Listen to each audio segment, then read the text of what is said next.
60% mental and 40% physical. Math was never our strong suit, but breaking down Ohio State football is. Sit back and join us for Buckeye Grove Instant Access, part of the Unscripted Ohio Podcast Network. You can do it! Brought to you by BuckeyeGrove.com. Post-game thoughts, immediate analysis, and much, much more to put the big game into perspective. Without any further delay of game, here's your host, Kevin Noon. Kevin, goddammit.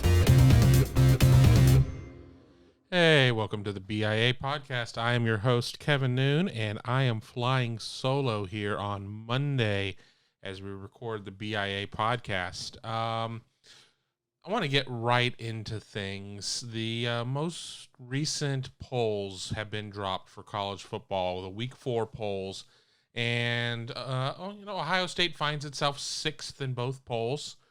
Respectable after being out for a couple of weeks. But then as you dig a little deeper in there and realize Ohio State was the number 2 team preseason and now is back at 6th after they're allowed to be back in the polls. They were allowed the week prior in the coaches poll. This is the first week for the AP, allowing all conferences that are playing now to be in there. A little problematic. Ohio State number 1 on 4 ballots. That's fine. I certainly understand when Clemson and Alabama and other teams are playing, it may be a little difficult to put Ohio State right back at the top, but 11 ballots where Ohio State was not ranked at all. And we're talking on the AP on this side. And I guess I can understand to a point the decision only to rank based on what we've seen so far in terms of teams that have played are getting ranked by these pollsters. Where I have the issue is they were ranking SEC teams all along.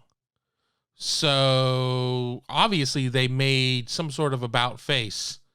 And I'm not, and let me jump right in and say, this isn't some sort of conspiracy against Ohio State or the Big Ten or the Pac-12 or any other conference. I just think that it shows maybe an issue with the polls in general. And I know that these polls don't count. The college football playoff is in its own little vacuum. It is what it is. But I also know that all of these men and women who go into the conference room in Grapevine, Texas in November and this year into December to make decisions are not unaware of what the rankings are in terms of the AP and the coaches poll. So that certainly is a bit of an issue, and it will all even out. Everybody's got to play games, God willing, that there's no interruptions or anything. So everybody will get an opportunity to settle it on the field. But I just think that it just shows that there is a lack of overall direction. And that's not against the Associated Press for putting their poll together, or the coaches poll or anything of that nature. I just think that you have too many people operating on too many different wavelengths. And while we say that this is a non-factor in terms of the college football playoff, but it is a factor. And then you have this. It's ridiculous because of the 11 voters who did not, on the AP poll, who did not vote for Ohio State whatsoever, 3 of them had Ohio State as number 1 in their preseason poll. So Ohio State suddenly became a lesser team because of that. I mean, you're just holding them out. Again, those voters did not stop voting for the SEC as the SEC went a couple weeks later than the ACC and the Big 12. So I'm not necessarily seeing an instance of where it's equal across the board. I had somebody say to me, well, but the SEC always had a schedule. That doesn't mean anything. Having a schedule, whereas the Big Ten took a few days to get a schedule together once they came back, doesn't mean anything unless we're saying that this is a predictor of future success. But then again, if you say it's a predictor of future success, or it's not a predictor of future success, how do you vote for anybody that hasn't played yet? But in that instance, how did you vote for anybody in the SEC when they didn't play for several weeks? But is it worse to make the decision not to vote for Ohio State, or what one voter did? And I'm protecting names right now. I mean, you can go and find them online if you know how to use Google, and there's a site that keeps track of all of it, for voting Ohio State number 16. Number 16 in the poll. So this voter did not make the decision to hold the Big Ten out or the Pac-12 out. They just made the decision to put Ohio State as the 16th best team in the nation. This voter also had Ohio State number 1 in the preseason poll. And then they have Ohio State number 16. And then you go further into their ballot, and Ohio State's behind Cincinnati at number 8. You know, Cincinnati's look pretty impressive. Texas at number 11, and we'll get into Texas Tom here in a second. And Louisiana Lafayette at 14.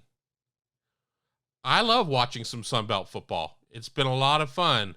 Louisiana has been a very interesting team to watch this year. I will continue to watch them even once the Big Ten plays. But if you're going to tell me in any sort of ranking that Louisiana Lafayette is ahead of Ohio State in college football, I don't even know what to say. So the polls have really proven to be a bit of a mess. And then if you go over to the coaches poll, Ohio State is 6 as well. But is everybody watching games? Because Ohio State in the coaches poll, as well as the AP poll, is 2 spots behind UGA. And we'll get a little bit more into the UGA game here in a minute. But UGA looked terrible in the first half of its game. And it wasn't a case of UGA playing Florida or Alabama or Auburn. They were playing Arkansas. They're playing Rutgers of the SEC. Plain and simple. Arkansas is terrible. They're horrible. Honestly, they wouldn't finish in the upper division in most of the group of 5 conferences. They're not good. And, you know, UGA goes on and has a win where, you know, it doesn't look that bad in terms of looking at the final score, 37-10. But as you delve into the further details of that game, that did not look like the number 4 team in the country to me. Not at all. I think that Georgia is going to end up fixing a lot of these issues.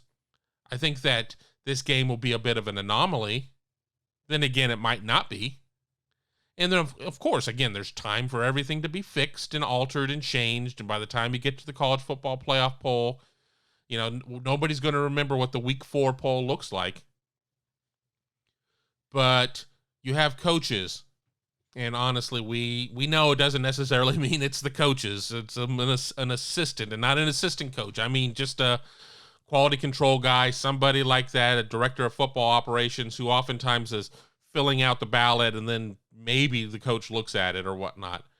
But you're really saying that in the coaches poll, where the Big Ten was eligible to be voted for last week, that UGA is a better team than Ohio State at this point, or whatever in the rankings. I mean, yes, Ohio State moved up from 10 to 6 in this point, and Georgia moved down from 3 to 4. I mean, not much. But, you know, it again just really shows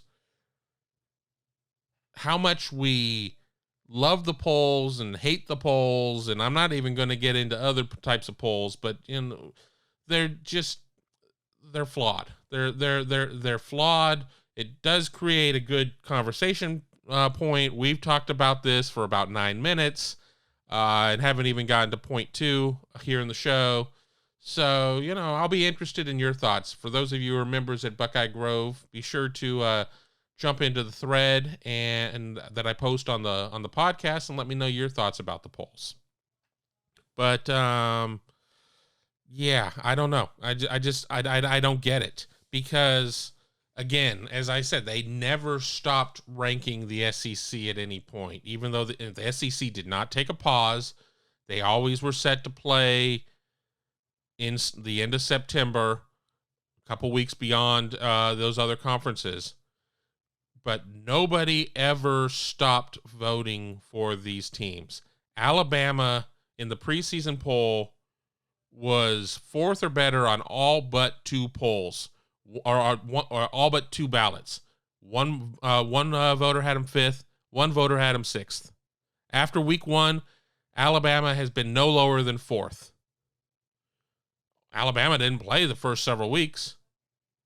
So you're basing your ranking on what? Looking at the roster, looking at what it is that they've done in the past, what they may be able to carry over this year. Why can't you do that with the Big Ten? I don't know. It just really feels odd, and I'll leave it at that. Moving ahead, let's get into this past week of game action. It certainly had its highs and its lows. I think Big Ten fans and Ohio State fans really felt that this was the first week of action with the SEC playing football. The Big Ten is always going to be playing chase right there with the SEC and trying to be the best conference in football. And to be completely truthful, the Big 12 has kind of been in shambles, and that continued this week.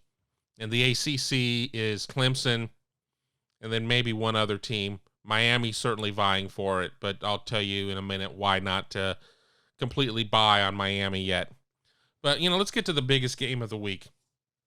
And that was LSU hosting Mississippi State. Your defending national champions coming back trying to defend their title.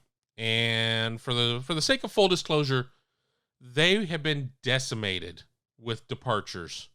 14 players, 14 starters from the 2019 championship team were gone to begin with. 3 more players opted out. And then all-world cornerback Derek Stingley ends up in the hospital with a non-COVID related illness and is unable to play. And you're left with what Alabama or with what LSU was left with. They certainly had a lot of talent, but were short on experience. And Mike Leach brought his Bulldogs in first game with Mississippi State, and they just carved up the Tigers. They carved them up to the tune of 632 yards passing. KJ Costello, former Stanford quarterback, never really had a moment of where he looked like he couldn't throw it wherever he wanted to. They made it a little closer than they needed to. He fumbled. I mean, he had, threw a pick here or there, but it was interesting seeing this air raid offense go against the defending national champion. And LSU really just did not have an answer. Miles Brennan, a lot of people wanted to hype this kid up. He's no Joe Burrow. They weren't asking for him to be Joe Burrow, but he needed to be more than what Miles Brennan was there in their first game. It was not a good sight. LSU had, popped off a couple of big plays, certainly was opportunistic when it needed to be, made the game closer than it really felt at a lot of times, and still came up short by 10. So down goes LSU. If there's a conference that I think that you can handle a loss and not be out of the college football playoff picture, it's certainly the SEC. But I'm not convinced that LSU is not going to go, what are they playing, 10 games this year? 6-4. They're not very good. They're not suddenly going to get better at quarterback. Miles Brennan isn't going to wake up one day and say, now I get it. I should throw it at the guys in my own color jerseys. Oh, I shouldn't overthrow it. Oh, I should realize that my line isn't going to give me an eternity to throw the ball and not get sacked. It doesn't work that way. He's going to struggle this year. LSU is going to struggle this year. Derek Stingley will come back and will probably be right up there for the Thorpe Award this year. But LSU is not right. They're not the team they were last year. Ed Orgeron will be exposed once again for being a mediocre coach. Maybe mediocre. Joe Burrow and Joe Brady are not walking through that door again. They're gone. And let's not forget that before the 19 season, there were a lot of people who were already sick and tired of Ed Orgeron. And then the 19 season comes along, one of the greatest seasons in college football history. A lot of that was put on the arm of Joe Burrow and the big brain on Joe Brady.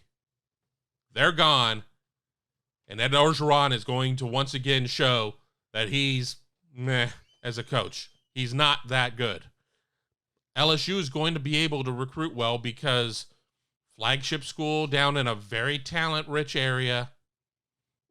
Baton Rouge, great city. LSU certainly has some history to it. But Ed Orgeron isn't going to win any X's and O's games. I mean, he may win a game of, I don't know, sounding like Cookie Monster, but he's not a good coach. But I digress. The other major lightning bolt through college football, Kansas State 38, Oklahoma 35. A lot of people after the first couple weeks were ready to anoint Spencer Rattler the next Oklahoma Heisman winner. That all came crashing down in Norman. K-State seemed to have an answer for Oklahoma every step of the way. Oklahoma just seemed all kinds of out of sorts. And once again, that defense was not there. Alex Grinch, former Washington State, former Ohio State co-DC, what's he making? $1.5 million more a year? Certainly did not earn his paycheck on Saturday. When you look at Skylar Thompson throwing for 334 yards. Yeah, K-State ran for only 66 yards. Congratulations. They also ran for 4 touchdowns.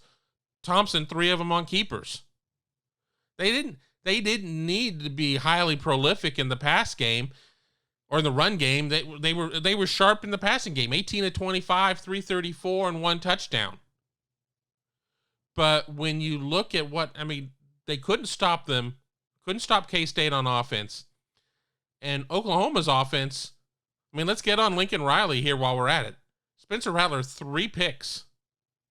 And it's not Lincoln Riley. It's not the QB coach out there making the throws or making the decisions for him. But Rattler was rattled all game, and he looked like a young first-year starter against a K-State team that, honestly, not very good. Let's just go back into the Wayback Machine to week 1, and they came up and lost to Arkansas State, 35-31. So, yes, Kansas State is going to get up for this game. Oklahoma has been the class of the Big 12 for some time now. That is, their Ohio State to everybody else in the Big 10. You want to play well in that game. You want to get it done. And Oklahoma is always known for a tremendous thud, at least once in a season. Will this be the only thud for the Sooners? Yeah, you look at the schedule. They have Iowa State, and then they have Texas. And Texas may have been exposed too, despite winning. We'll talk about them briefly in a second. But, what do you do if you're Oklahoma? They ran for 130 yards, but that was on 35 carries. That was 3.7 yard average. I bet they wish they had Trey Sermon now, but they don't. So, I don't know. I don't think Seth McGowan is going to be the answer.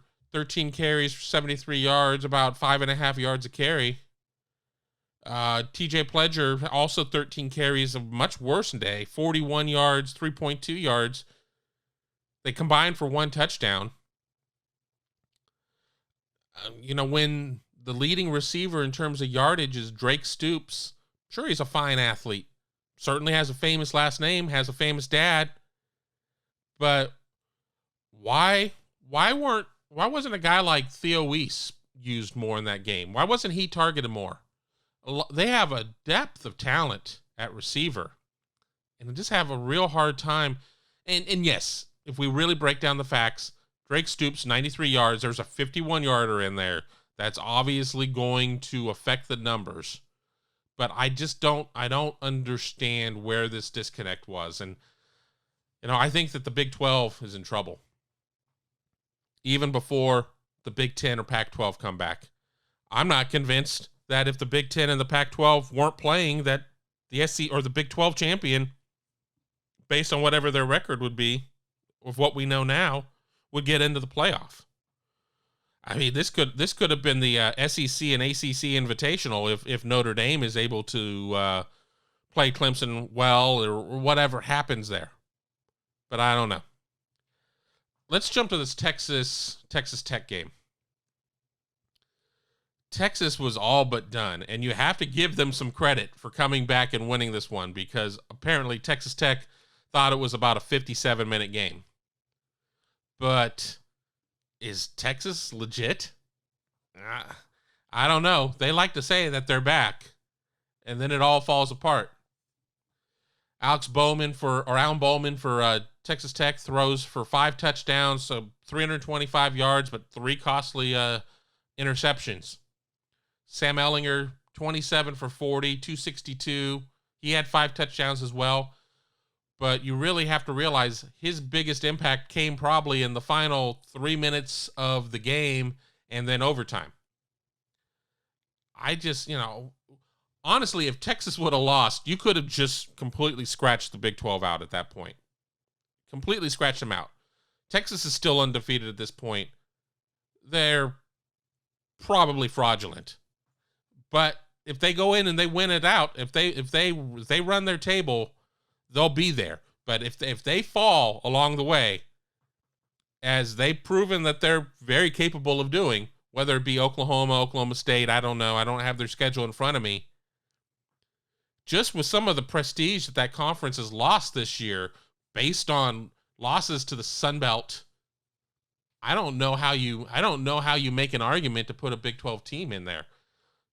So obviously the SEC runner-up, whether or not it's the team coming out of the East, if you assume Alabama's going to, if you assume Alabama's going to win the West, if it's the runner-up of the SEC championship game, or if it's the second team in the West, it has to be looking pretty good for getting a second team out there in the college football playoff field, because I'm not convinced that we're not going to see absolute parity in the Pac-12.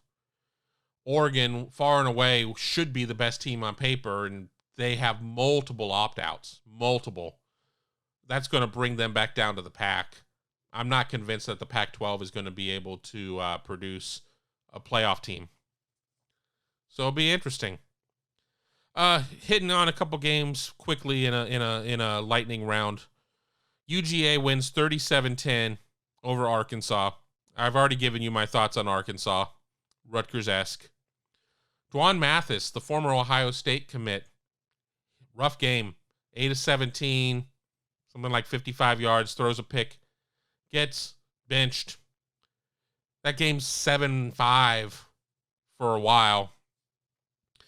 Stetson Bennett, which I think is just a great name. Max Striker. Stetson Bennett comes in, 20 of 29, 211, 2 touchdowns. That game ends up being 37-12. You sit there, that all happened. 22 of those points happened in the third quarter. I think Arkansas finally realized it was outclassed at that point. But I don't know. It's I don't know how good Georgia's going to be this year. And then finally, how bad is Florida State? Wow. Miami hung a 50 burger on them, 52-10. 52-10. And honestly, that game was not even that close. Florida State is now 0-2. Miami is 3-0. We'll talk about the Canes in a second. But where does the pain stop for Florida State? James Blackman, I feel bad for the kid. I really feel bad for the kid. He is not as bad as his record indicates.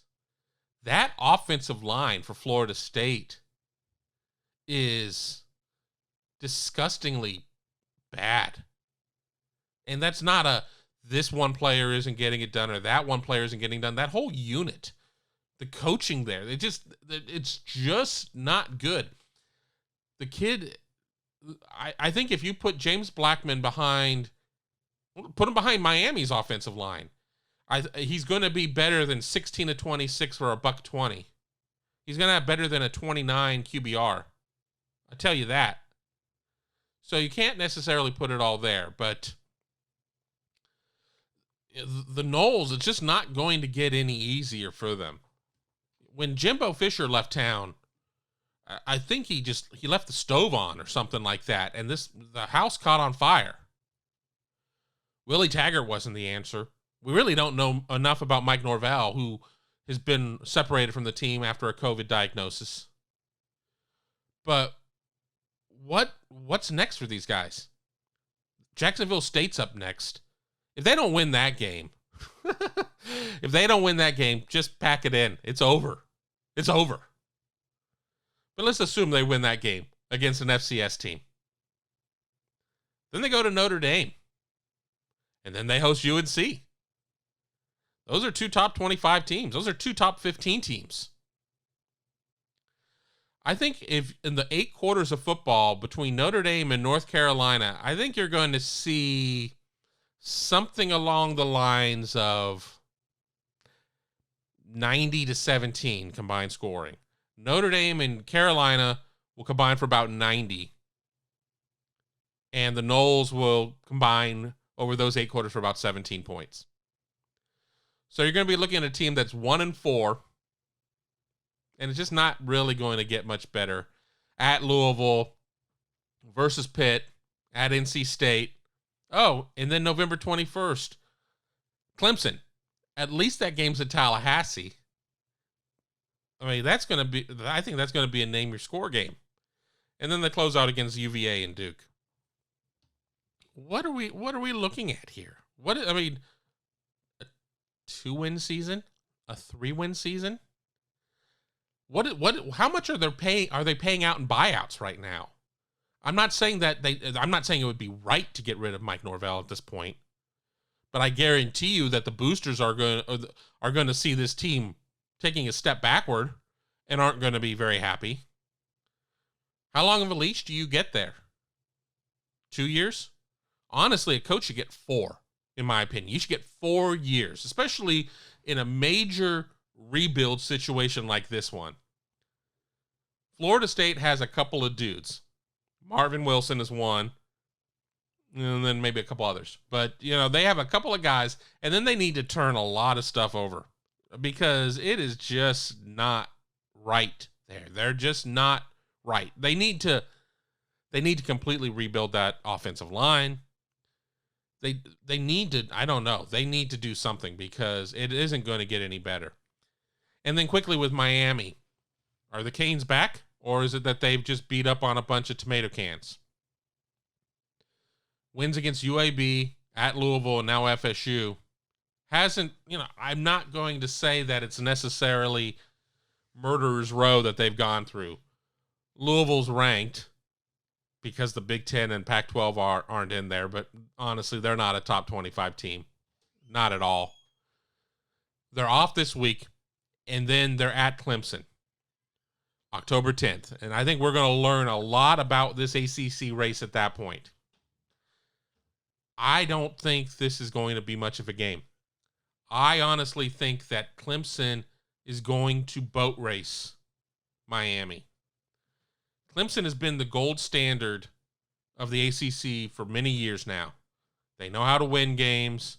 They know how to deal with adversity, which has not been in big spots. Whereas Miami has had to completely pick themselves up off the mat and seems to have the right magic right now with Derek King and what's going on now. Clemson's going to punch Miami in the mouth, and Miami is going to fold. I don't have a score prediction at this point, but I like Clemson big. Well, I could go on and on about the rest of college football, but we're going to take a quick break here, and we're going to get back onto Ohio State specifically. Hague Water Conditioning has been treating well in city water in Central Ohio with American-made water filtration products for over 60 years. Have a water quality problem? The water treatment experts at Hague know how to solve it. Not sure if your water softener is working? They will test, inspect, and sanitize any brand of water softener for only $20. Schedule a system checkup or water test today by calling 614-836-2195 or visit them online at HagueH2O.com. That's HAGUE H2O.com. Welcome back to the BIA podcast. I am your host, Kevin Noon. I'm flying solo today. Our goal with the BIA is to get up to 3 days a week, Monday, Wednesday, Friday. Once the season starts, we'll really be there, but the goal right now is to get there. So I wanted to try one out by myself, and I want to thank you for making it to this point of the show. We'll try and go a little bit quicker here in the second half.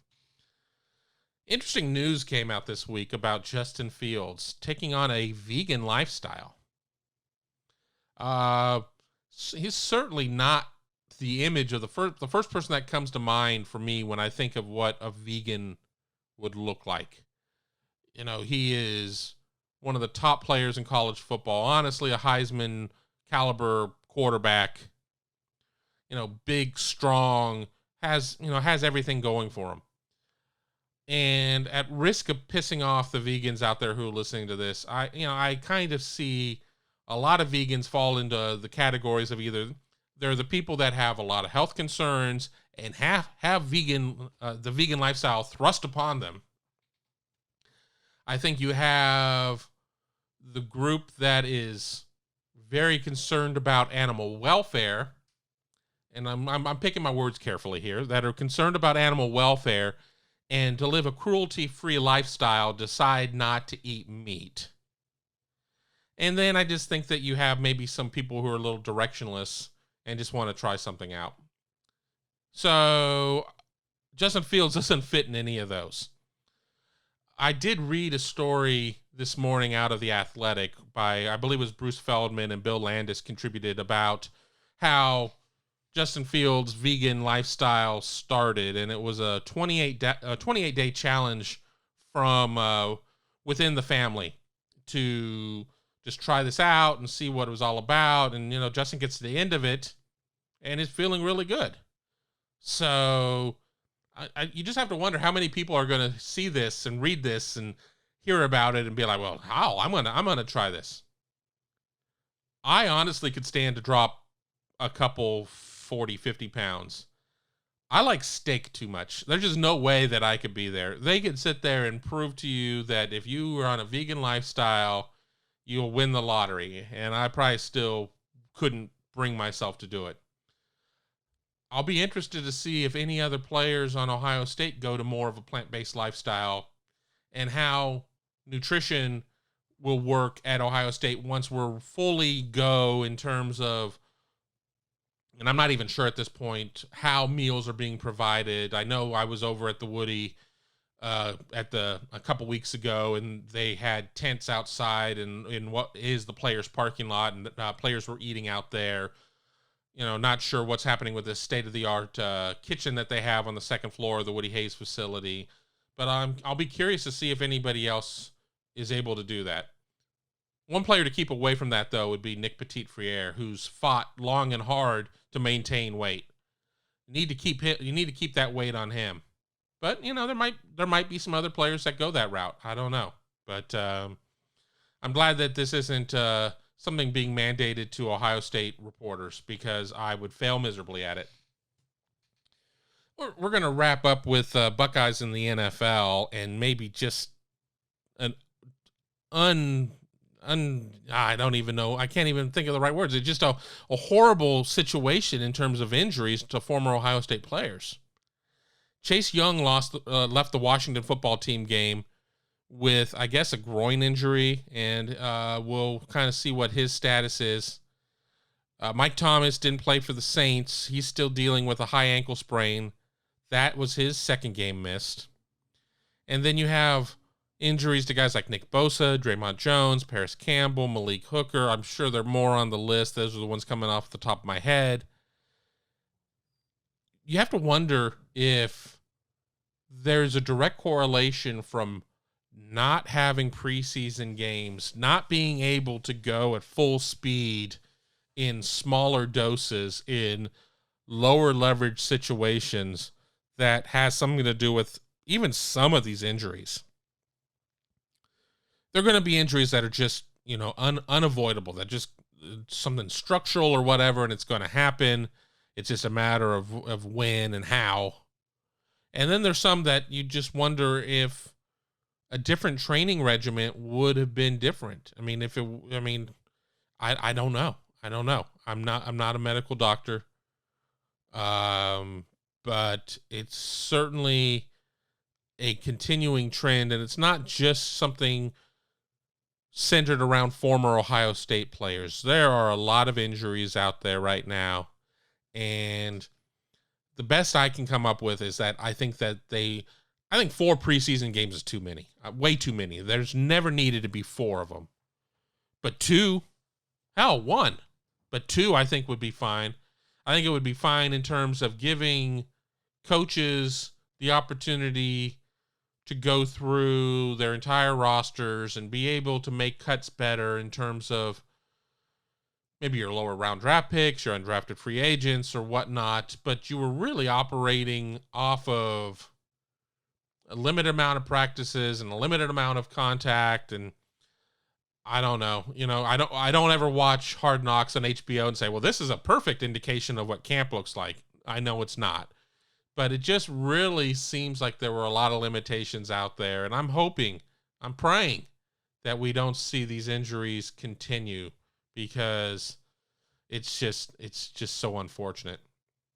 Let's go through a couple of former Ohio State players who did play over the weekend. Jeffrey Okudah, congratulations to him for the Lions. Had his first career interception in a 26-23 win over Arizona. Joey Bosa does what Joey Bosa does. He got another sack, but unfortunately the Chargers dropped a game to the Panthers, 21-16. Sam Hubbard had a sack in a 23-all tie for the Bengals against the Philadelphia Eagles. Malcolm Jenkins, 9 tackles, 7 solo in a 37-30 loss for the Saints against Green Bay. And then we get to the Washington football team. Terry McLaurin continues to be one of the biggest surprises for me out there. Surprise is a wrong word. I'm not surprised that he's out there doing this. I always felt that he was going to be a steal. But I even think he's surpassing what I expected, at least here in year 2. Another 8 receptions for 83 yards. The Washington football team did drop its game to Cleveland, 34-20. As I mentioned earlier, Chase Young got hurt very early in that game, didn't play. Then you had Dwayne Haskins, 21 for 37, 224 yards, 2 touchdowns, 3 picks, and 2 fumbles. Ron Rivera is still giving the vote of confidence to Dwayne Haskins. It's not the same Dwayne Haskins that we saw at Ohio State. I guarantee you that the line he had at Ohio State was better than the line he has in Washington. There are a lot of things wrong with this Washington football team. And maybe another day I'll get into all of that. But I really feel that Dwayne has been kind of thrown to the wolves out there. And I get it. I get it that quarterback, you need to produce or you're going to the bench. Look at what happened in Chicago. Mitch Trubisky gets put down or sent down, not put down. I don't want to start any rumors. Gets sat down, and Nick Foles comes in and leads the Bears to a big win against the Falcons. But you have to wonder what's going on with Dwayne Haskins. Losing is tough for these guys that have won throughout their entire careers. Losing is tough. And things aren't necessarily getting any better. I don't see any major improvement happening on that offensive line. I really don't know if Dwayne Haskins and Terry McLaurin are going to be able to play pitch and catch through the whole season, and then that's going to be able to carry them to a lot of wins. They need to get help out there for them, and that's just not going to happen at this point. You can't fix the engines on the jet at 45,000 feet. So I don't know. I'm hopeful for Dwayne Haskins, and it kind of kills me a little bit on the inside having to talk about the Washington football team as a lifelong Cowboys fan. But I don't even want to talk about that game. Apparently, Mike McCarthy forgot that he has Ezekiel Elliott, but I digress. And on that final digression, I want to thank everybody for listening to this show today. I promise midweek we will try and bring a guest in so you don't have to listen to me talk for 40 minutes. But be sure to let me know your thoughts on the show. And if you are not a member of Buckeye Grove and want to check things out, we're running a tremendous promotion right now through today, to be quite honest. It's use the coupon code GOBUCKS2020, 50% off your first year, and a $28 gear credit over at breakingt.com. So, if you have any questions, just email me at kevin@buckeyegrove.com. Tell me that you heard me on the podcast and you want to get on board. I'll see if I can throw a little extra something in there for you. But we're going to wrap things up, and I want to thank you for listening to BIA, and we'll talk to you here very soon. Be sure to stay up to date with Buckeye Grove Instant Access when the news breaks or after the big game, exclusively at buckeyegrove.com or anytime on SoundCloud, iTunes, Google Play, or Stitcher as part of the Unscripted Ohio Podcasts Network. Hit that subscribe button so you can stay in the know and never miss a single episode.